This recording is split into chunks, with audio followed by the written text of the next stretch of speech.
নমস্কার বন্ধুরা, আমাদের চ্যানেলে আপনাদের সবাইকে স্বাগতম। আজকের এই গল্প হচ্ছে পুনর্মিলন। হালকা বৃষ্টি পড়ছে গুয়াহাটির প্ল্যাটফর্মের ছাদে। সন্ধে 7টা, ট্রেন আসার গতি কম, প্ল্যাটফর্মে মানুষজনও কম। হলুদ আলো ঝাপসা হয়ে চারপাশকে এক অদ্ভুত বিষণ্ণতায় মুড়ে রেখেছে। সেই আলোয় দাঁড়িয়ে আছে একজন তরুণ, নাম তার আরাপ। গুয়াহাটির বিশ্ববিদ্যালয়ের ছাত্র, তবে সেদিন তার কোথাও যাওয়ার তাড়া ছিল না। তার চোখ হঠাৎ আটকে গেল এক কোণে বসে থাকা একটি মেয়ের ওপর।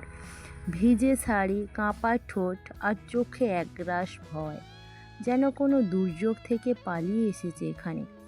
আরব কিছুক্ষণ তাকিয়ে থাকলো, তারপর ধীরে ধীরে কাছে এগিয়ে বলল, সব ঠিক আছে তো?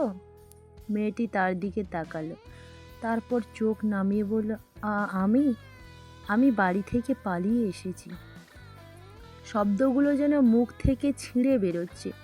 আরব বুঝে গেল কিছু একটা গভীর ব্যথা লুকিয়ে আছে। তারপর ভেতরে মেয়েটির নাম ছিল নায়রা। সেই রাতেই আরব তার এক বন্ধুর সাহায্যে নায়রাকে একটি নিরাপদ আশ্রয়ে রাখে। তার পরের কিছুদিনের দুজনের মধ্যে এক অদ্ভুত সম্পর্ক গড়ে ওঠে। প্রথমে ভরসা, তারপর বন্ধুত্ব, তারপর ভালোবাসা। আরবের হাসিতে নায়রার মুখে হাসি ফুটত, আর নায়রার চোখের জলের ভেতরে আরবের হৃদয় ভেঙে যেত। একদিন আরবের হাতে এলো আমেরিকার এক বিখ্যাত বিশ্ববিদ্যালয় থেকে স্কলারশিপের চিঠি।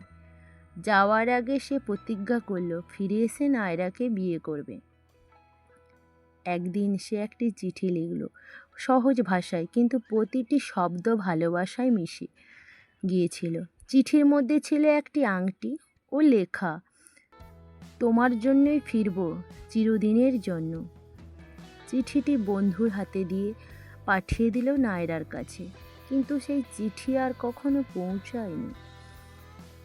আরব আমেরিকা চলে গেল, বলেছিল 2 বছরের মধ্যে ফিরে আসবে, কিন্তু ফিরে এসে দেখলো নায়রা নাই। সে খুঁজল হোস্টেল, বন্ধুবান্ধব, পুরনো গলি, প্ল্যাটফর্ম, কিন্তু কেউ কিছু বলতে পারল না। ধীরে ধীরে সে ভাবল হয়তো নায়রাই তার থেকে মুখ ফিরিয়ে নিয়েছে। সময় কেটে গেল, আরব বিয়ে করল না, কারোর প্রতি মন টানল না, শুধু বুকে নিয়ে ঘুরে বেড়ালো একটি অধূরিত চিঠি আর একটি স্মৃতি। 25 বছর পর গুয়াহাটির পুরনো এক পাড়ায় এক পুরনো বাংলো বিক্রি হতে চলেছে। সেখানে পুরনো জিনিসপত্র পরিষ্কার করার সময় এক পেটিকেস পাওয়া গেল। তার মধ্যে কিছু বই, ছবি আর একটি পুরনো চিঠি, হলুদ হয়ে গেছে তবে স্পষ্ট পড়া যায়। চিঠিটি নায়রার নামে লেখা। সেই বাড়িতে কাজ করা অন্ধি নামে এক তরুণী চিঠিটা পড়ে। শেষে লেখা ছিল, তোমার নামে আমার প্রতিটি নিঃশ্বাস, ফিরে আসছি শুধু তোমার জন্য, চিরদিনের জন্য, আরব। চিঠি পড়ে যেন তার ভেতরটা কেঁপে উঠল।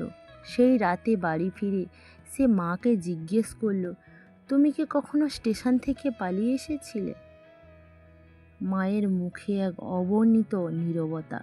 তুই এটা কোথায় পেলি? অন্ধি চুপচাপ চিঠিটা মায়ের সামনে রাখে। চিঠিটা দেখেই মা, মানে নায়রা, কান্নায় ভেঙে পড়ল। তিনি বলল, সেই রাতে তিনি আরবের জন্য অপেক্ষা করছিলেন, কিন্তু হঠাৎ বাবারা জোর করে তুলে নিয়ে যান। তারপর বিয়ে, শহর বদল, আর আরবের সঙ্গে আর কখনো যোগাযোগ হয়নি। তিনি ভাবতেন আরবই হয়তো ফিরে আসেনি, কিন্তু আজ বুঝলেন সত্যিটা ছিল একেবারেই আলাদা। অন্ধি সাহস করে সোশ্যাল মিডিয়া, ইউনিভার্সিটি, পুরনো রেকর্ড আর বন্ধুদের সাহায্যে আরবকে খুঁজে বের করলো। সে এখন দিল্লির এক প্রফেসর, নিঃসঙ্গ, নীরব, কিন্তু এখনও ঘরে নায়রার ছবি সাজিয়ে রেখেছে।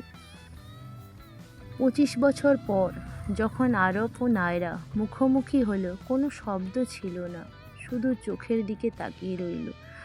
আর সব অভিযোগ, সব কষ্ট জল হয়ে গেল। আরব বলল, আমি আর কাউকে ভালোবাসিনি নায়রা, কেবল তোমারই অপেক্ষায় ছিলাম। নায়রা বলল, আর আমি তোমার চিঠির। তারা আর বিয়ে করল না, কারণ তখন বয়সের নয়, অন্তরের যোগাযোগটাই ছিল সব। তবে প্রতিদিন সন্ধেয় তারা দুজনেই আবার সেই গুয়াহাটির প্ল্যাটফর্মে যায়, যেখান থেকে তাদের গল্প শুরু হয়েছিল। আর হয়তো এবার গল্পটা অধুরিত নয়। নমস্কার বন্ধুরা।